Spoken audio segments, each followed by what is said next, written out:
We're so glad to see you again, Kevin. Likewise. Coming on. We Likewise. completely enjoyed our conversation a couple of months ago, and fast forward a couple of months and full moons, and here we are. I'm very excited. I'm very excited to chat with you both. Yeah. We really did feel kind of like kinship and felt like this is definitely a peep. This is someone on a journey of helping themselves and others feel better, right? And that's the bottom line. And so the more we share with each other, the more the ripple effect of true wellness, health, happiness, all that kind of yummy, good, goosebumpy feelings. But when we met, and I'll introduce you in a minute, but during our conversation, we're like, okay, what should we tackle? What should, and we'll let it completely unfold as it does naturally. But we had titled our conversation with you, Unlearning What Doesn't Serve Us. And I think we get stuck so much, we don't actually know what doesn't serve us. Like we're like in a hamster wheel, or we're doing things over and over again, expecting different results, kind of crazy. And the awareness is really, such a gift, but how do we stop? How do you get there? How do you, that's like the number one question. Like, we want to be different, but how do we even stop? Yeah. It's such an interesting thought process, because you'll learn very quickly that I tend to keep things simple. I think that's my specialty, is let's just keep it simple and get right to what actually matters. Somebody asked me this today, and I said, you start asking yourself why. And they're like, what do you mean? Is it really that simple? I said, is it that simple? No. Is it that easy to do? Yes. And this is my frame. Imagine, so I grew up without a father. I didn't meet my father until I was 27 years old, right? Imagine if I said to myself, why don't I feel good enough? Why do I always feel like I have to over prep and over show up? And my biggest fear is looking bad or being rejected. Why is that? Well, I struck out when I was in Little League, and I had a really bad feeling around that. Okay, well, why though? Well, I let the team down. Why? If you keep asking why, what if I eventually get to the point where I say, oh, I'm dealing with abandonment issues because my dad left when I was young and I didn't meet him until I was 27. That little piece of information, which is obviously a large piece of information, but that understanding of why, now every time I go into a new environment, I have a new opportunity, I'm invited on a podcast, I can say, why am I having this resistance? Oh, because I am falling into that belief that's not serving me, that if I do bad, people will not like me, they'll leave, the fear of being left behind. So yeah, I really think the awareness comes from asking why. What we're doing today is not based on what we did yesterday. It's based on what we've always done more often than not. And what we've always done came from a seed that many of us didn't even plant ourselves. So we got to harvest that bad Larry and see what it's producing for us. Oh yeah, that's so true. That came up last night in one of our groups, and it was a seed that one of the women's father planted early on, telling her that, I forget what it was, or whatever. It was his definition of success. Right. What he thought of was success. And she carried that. She's 54 years old, and she's carrying that with her entire life, her entire career, and believing it. And we were just saying to her, this is a story someone made up for you. You have the choice whether to take it and do something with it, or say, I don't really need that story anymore, I'll write my own. But yeah, just what you're saying, these seeds that are planted that we don't think about until someone confronts you with it. Yeah. Someone said to me the other day, I was on a podcast, and they said, well, you got to see your family, and you can't spend time away, you can't spend time away from your family, and you can't say certain things to your family. And I said, did you make that commitment? Because I didn't necessarily make that commitment. Who made that commitment for you that you must be blank, blank, blank, and blank? Now, if you're somebody who values family at a very high level, if that is one of your core values, go to town. That's awesome. If that's not one of your core values, check in with that. And that's okay too. Now, are you willing to deal with the discomfort and the potential relationship turmoil that comes with that? That's a different question. But we have to check in with what are our core values. If every time you see a friend and you leave there feeling dirty, It's just like, I don't know. I feel weird.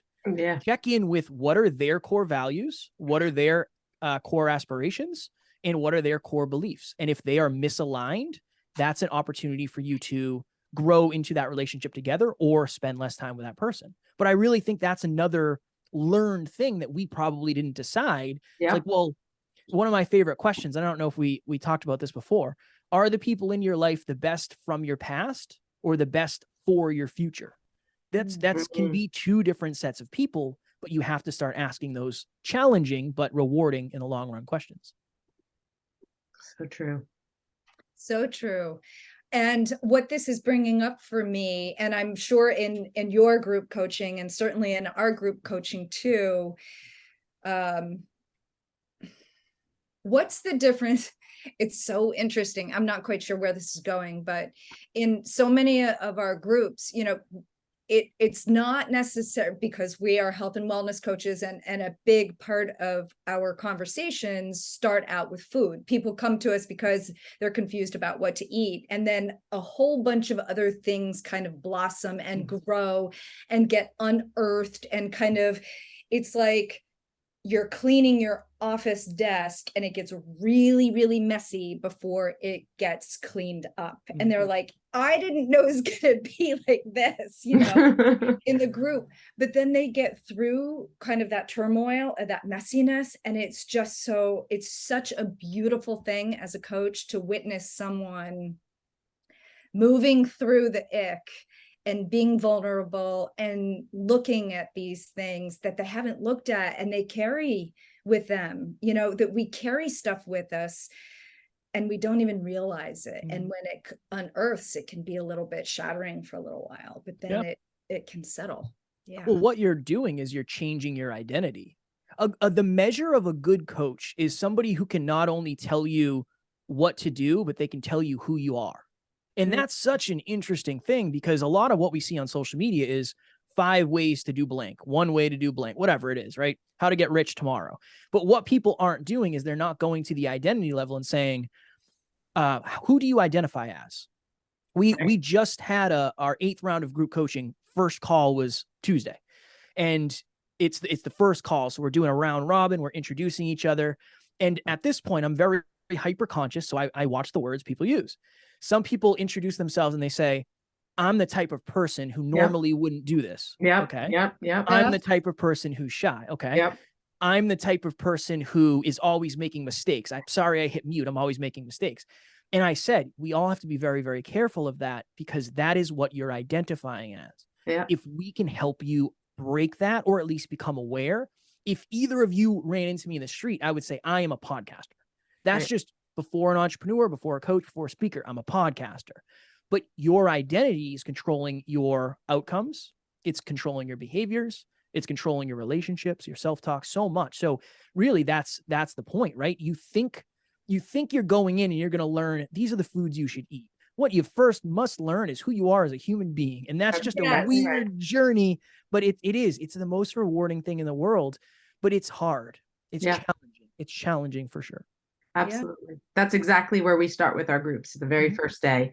And it's funny because they go in thinking that's not what we're, they don't know that that's how we're going to start. But after getting through that first session, after we talk about identities and getting them, they're like, oh my gosh, that was so good. I'm so glad we did this, because that for them, if we had said we're going to start with our identities, they'd be like, nah, I'm not joining that group. That's not it. I don't want to do that. I need to get healthy. I need my diet to be better. So we don't outline it for them because they don't know what they need. Yeah, it's true. Necessarily. It's true. Right. Yeah. And that's, I was the same way in the beginning. I thought if I go make money, how do I make money? I work harder. Okay, cool. Love hard work.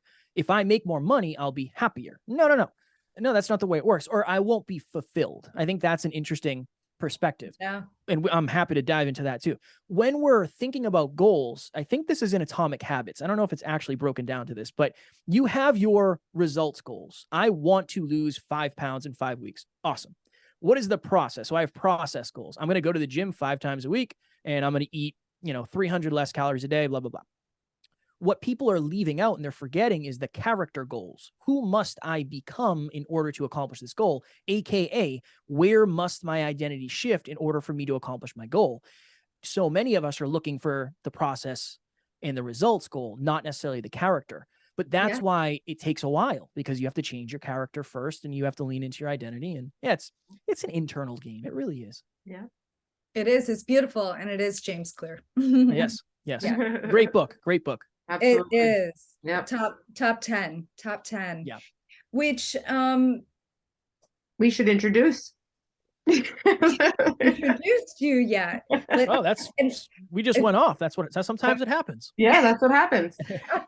So Kevin Palmieri, correct? Correct. Palmieri. Kevin Palmieri is the CFO, founder, and co-host and Peak Performance podcast coach. So you have, and that's just like the short version. He runs Next Level University, a global top 100 self-improvement podcast. And we've taken a little listen to a couple of those bites, and you've got over 1,000 podcasts now. Yeah. What's your favorite topic? Oh man.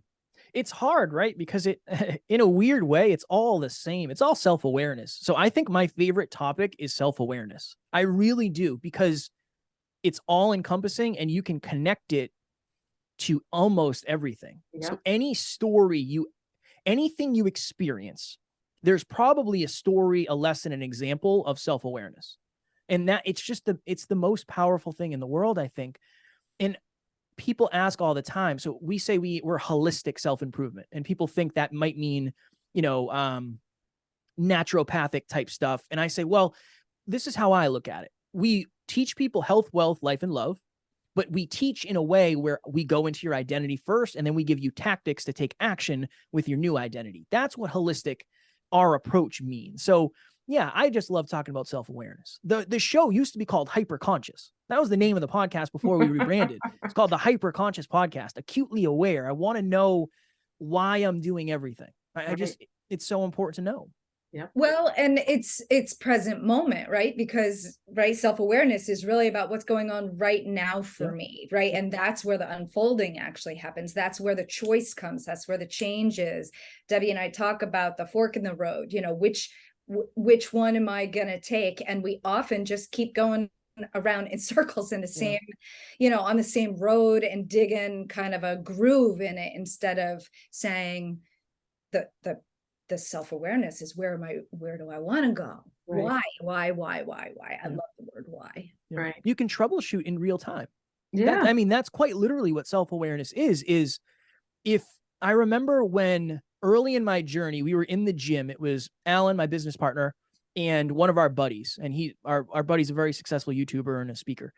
And when we were in the gym, I was 10 out of 10 confident, crushing it. I'm strong. I'm in really good shape. I was lean. Everything was great. The second we stopped the workout and transitioned into business, I shelled up. Why? Oh, because I'm insecure when it comes to business. Why? Because everybody else in this room knows more than I do. I don't have to vilify these people for knowing more than me. I don't have to convince myself that they're speaking with ego and arrogance. It's just the fact that I am uncomfortable in the situation because this is not my area of expertise yet. What can you do? You can make them villains because they know more about business, or you can ask them for help. Hey, do you have any book suggestions so I can learn more and I can actually handle these conversations? But that's all troubleshooting in real time. And that's such an important piece. And that is such a beautiful example of the fixed mindset versus growth mindset, because what you're doing as a successful entrepreneur and growth mindset person is you're surrounding yourself with higher level tennis players, who have different skill sets than you. And you obviously had a skill set to be partners with these that maybe they didn't have, or they saw something in you and you're all going up. That's a really self-humbling story, because we so often want to walk in with posture, right? Then I've got this, and you've got it whether you know everything or not, right? And to be able to say, I don't know, what do you think? That's beautiful. Well, I have to say on that note, and this is where I don't want people to beat themselves up, is that our society, and I'm speaking as an American because that's all I know, in our American society, we are not taught these skills. We are taught the opposite skills. We're taught to not show our feelings, to be tough, to not ask for help, to to show up the best you can and not show your weaknesses. We're taught this way, and it's bad to be wrong. It's bad to make mistakes. If you think about the model of school, the top-down model, the outside approach of everything, where you get all your information from the outside, none of it from the inside. This is how we all came to the table in this society. And it's people like us that are trying to undo that training and getting people to move back into themselves and saying, I'm human, I make mistakes, I don't know everything. It's okay. I'm part of a community. I need help. Everybody around me is here to support me. That idea, which is foreign to so many people. Yeah. And I think it's interesting. And again, I think of weird stuff all the time. In the grand scheme of things, the civilized human has not been around for that long, if you really think about it. So I do believe the next generation, the generation after that, this is so new to so many people, but now people are teaching this. Yeah. I go on leadership podcasts all the time, and they say, like, what makes you guys different? And it's like, I don't know. We just treat people like humans, and we tell them to feel their feelings, and we try to help them outside of the company, like more than inside the company. I think that's pretty important.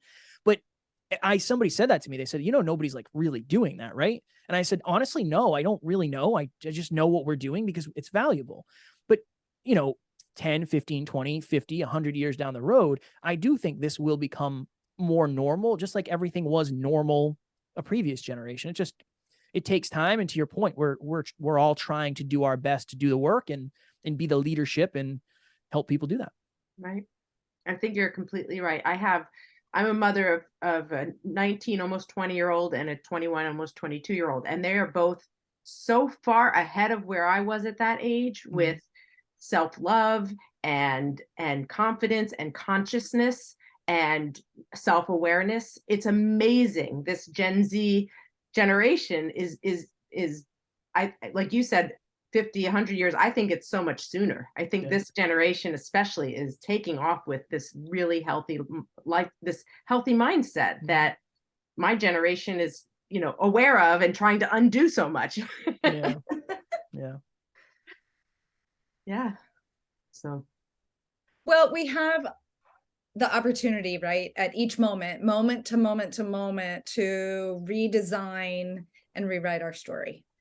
And one of the things I think people don't know how to do is figure out what they want their story to be, because they've always listened to the outside and to get people inside. And it's a beautiful shift.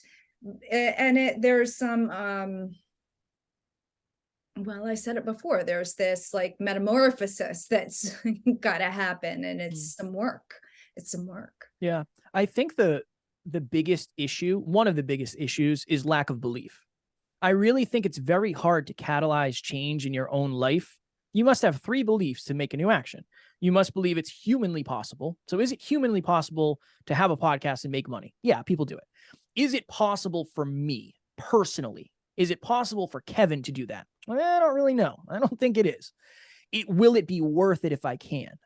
Yes, I always knew it would be worth it, but I didn't always believe it was possible. If you do not believe you can clear the chasm, you're not going to jump. Why would you? You're setting yourself up for pain and failure and humiliation. I really think that's where things get weird. Is one of the questions I get asked most often, and it's awesome that I get asked this because it's beautiful. How does somebody find their purpose? And it's like, I understand what we're saying, but I don't necessarily think that's the problem. I think a lot of people understand what they want to do in the world, or at least the feeling that they want to bring. They don't believe in the vehicle. I think all of us have lived our purpose. It's probably in our past more than us going and searching for it. The problem is when you say, well, I really wish the environment was taken care of in a better manner. I would love to clean up the beaches. If I could do that, I would be in paradise, but I can't. There's no way I can do that and make a living. It's not the purpose we're missing from what I've seen. It's the vehicle. It's no coincidence that when we bring people onto our team to work with us, they start podcasts. It happens all the time. They didn't realize that vehicle was accessible to them. We show them a way and then they do it. I think that's really interesting, is the lack of belief. That is really where I think people get stuck. If you do not believe it's possible or it will be worth it, why would you take a new action? That wouldn't make any sense humanly.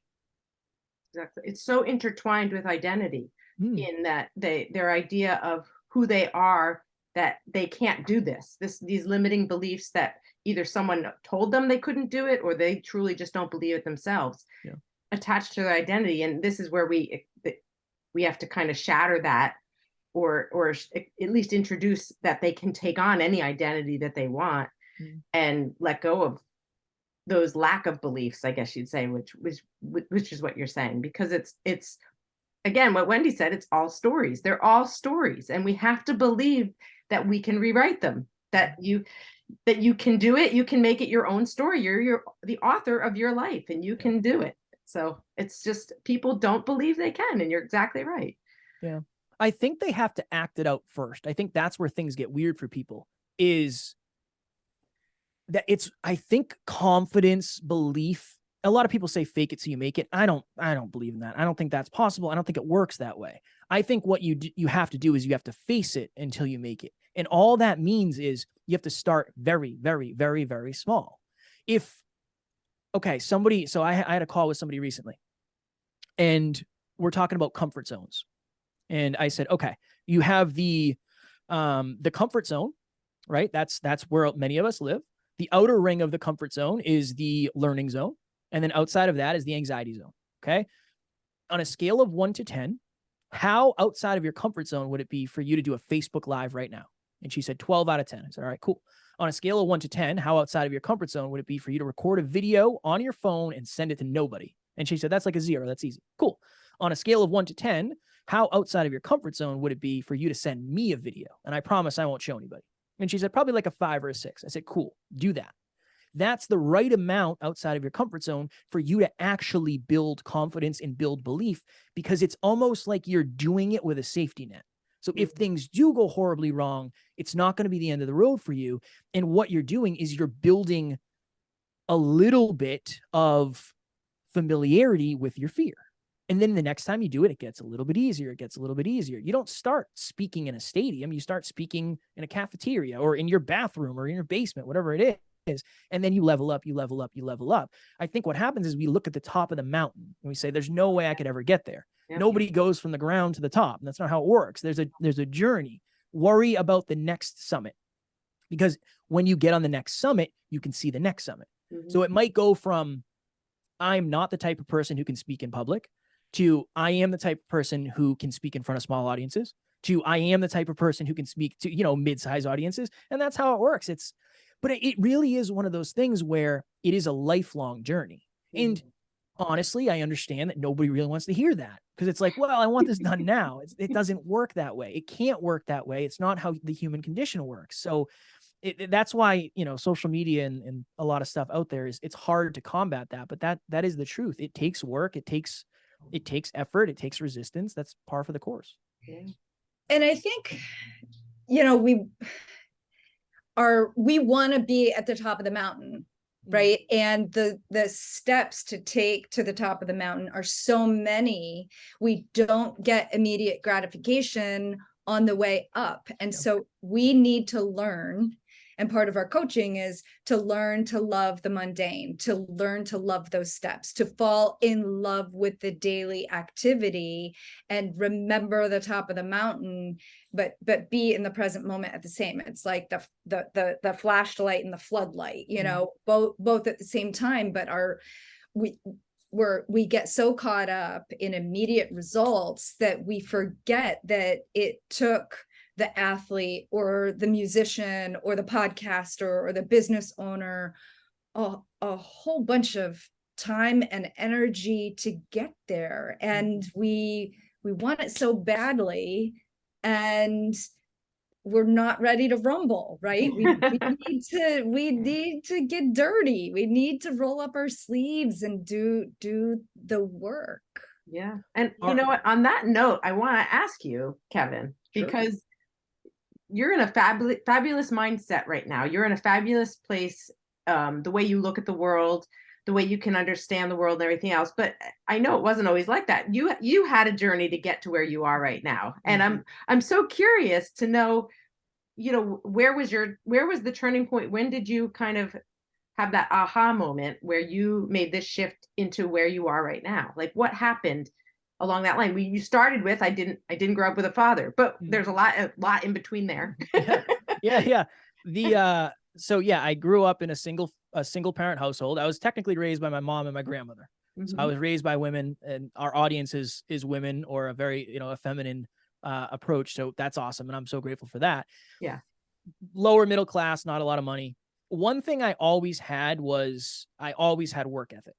So eventually it got to the point where I job hopped from job to job. I didn't go to college. I didn't want to do it. It wasn't for me.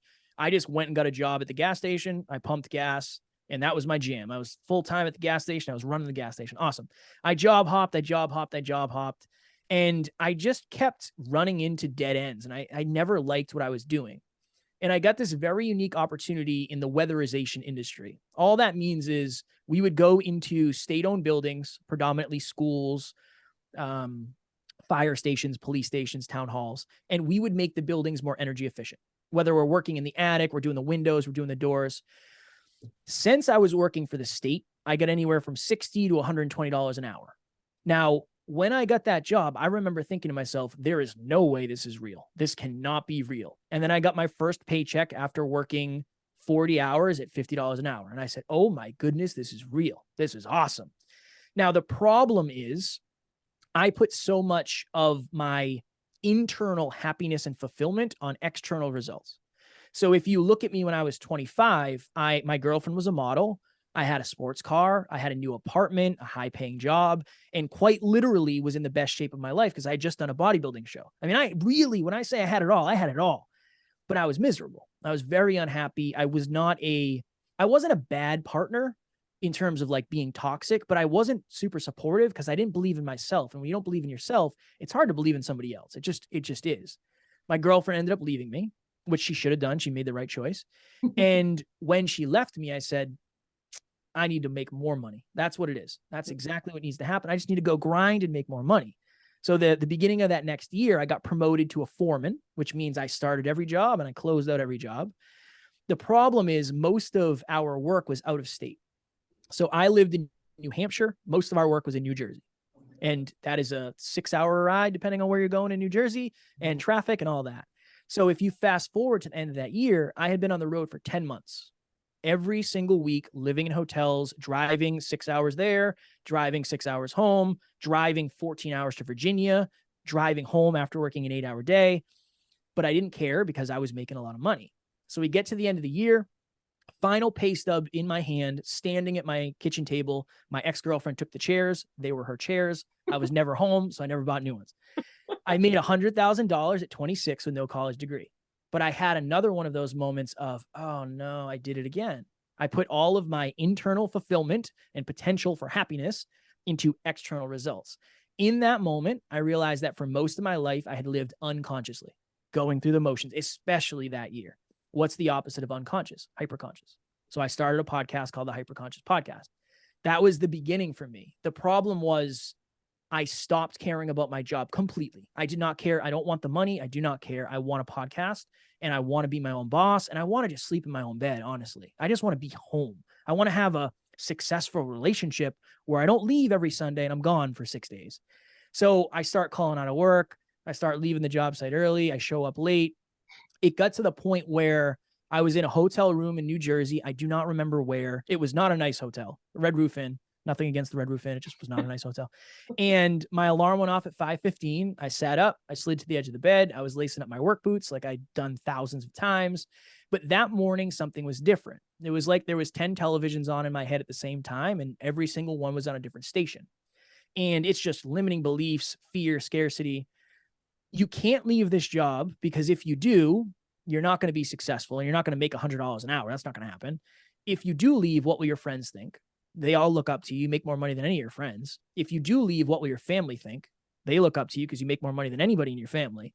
If you do leave, do you really think you're going to ride this podcast off into the sunset and this is going to be your new jam? In that moment, I felt like if I was to take my life, I would take my problems with me. Now, one thing I've always had, and I don't know why, I don't know if I even deserve the people in my life. I'm so grateful. My business partner, who was my mentor at the time, I texted him and I said, hey, I'm really going through it. You know, I'm having these dark thoughts. I don't know what to do, man. I have no idea what to do.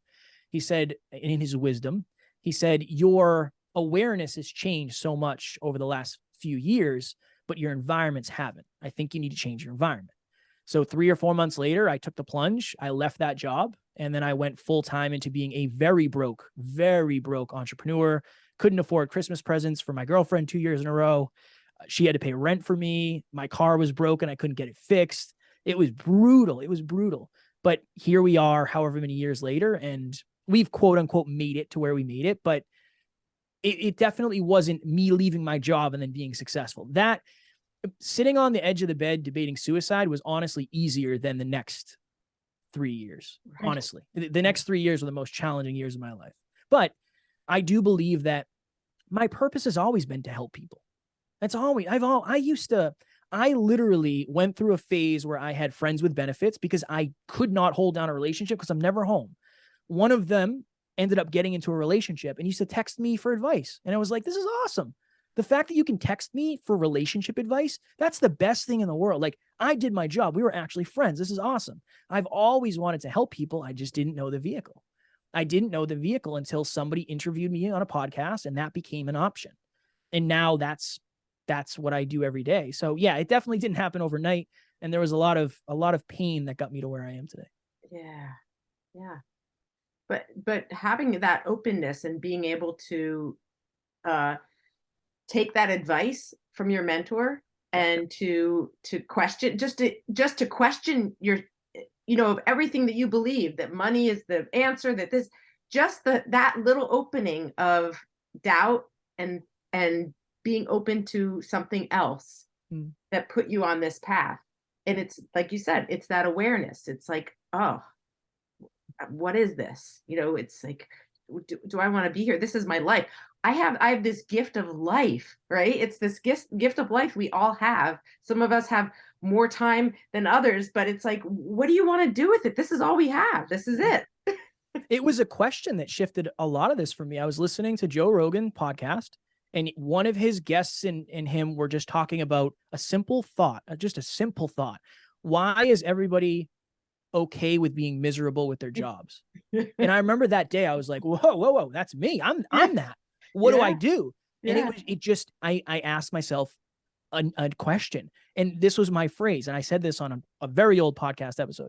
I said, imagine if an alien landed on the earth and saw you getting ready for work and you're running around and you're just stressed out and you're not digging it. And the alien said, where are you going? Where are you headed off to? And I'm going to work. Do you love it? And it's like, no, I don't love it. And that you explain to the alien that you have to drive to this building in a car that you can't afford unless you work, leaving the house that you can't afford unless you work, to go do something for a quarter of the week that you don't enjoy. Now, I do want to preface and say, I understand circumstantially, most people are not going to be able to just quit their jobs and go all in on a podcast. I completely understand that. But what is one new action we can take? Exactly. A lot of us are burning ourselves to the ground doing something we don't love, and we don't ever do stuff that fulfills us. Just start 1%. What fulfills you? Go out in nature if that's what it is. Photography, podcasting, speaking, coaching, whatever it is. You don't have to go all in on it right away. You just have to dip your toe and at least fill your cup. Make sure you're more fulfilled than you were last week, last year, last month, whatever it is. Right. Yeah. Right. But there's a lot of fear. There's a lot of fear of, like you said, scarcity and fear. And that's what holds almost everyone back from taking those, just the toe in the water. They're not even willing to take the toe in the water. Yeah. Well, and thank you for sharing your story, Kevin. And I think one of the things that was so important is that you had someone in your life. You had the opportunity to reach out because you had a trusted, unconditional, relationship, right? That you were able to reach out to someone. And perhaps for listeners of yours and ours, find that person, find that. And if it's not in your inner circle, that's okay. Find someone. I mean, that's what coaching is for as well. But we don't have to do it alone. We really, in fact, doing it alone, well, that's kind of lonely. Literally. It is. And so like finding the people who want to support is really, really important. Getting more people in your circle of influence that want to raise the level of energy for everybody. We often say our fifth foundation is about connection. It's about how we're being fed with the people in our lives and the environment in our lives, our homes and our towns. And if it's bringing us down, figuring out how to raise it up. So it's very nice you had that. And so this person that you connected with, that this is your business partner. This is my business partner. Yeah. Which it's weird. We played. So I went to middle school. I went to high school with this human being. We played spin the bottle in 5th grade or something with all the popular girls. And we had, and this is why self-awareness is so important. In high school, I hated him. I did not like him because he was the smart kid and he was kind of arrogant a little bit. I was just super insecure. I don't know what it was. We always talk about that.